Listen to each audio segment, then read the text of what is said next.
how to see who viewed your Instagram highlights.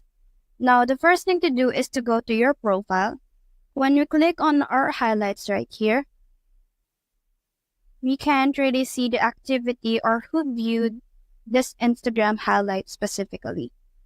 It's because it's been so long since this has been uploaded and made into highlights. So in order for you to see who viewed your Instagram highlight,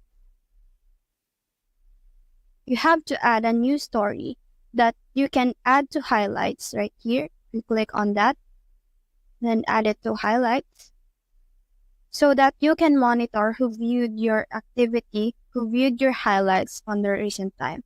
Unfortunately though, there is no clear way on how to see who viewed your Instagram highlight unless it's been a recent story that you made. So that's it. That's the whole process. If you have found this video helpful, please leave a like below and subscribe because it helps me reach more people. See you soon!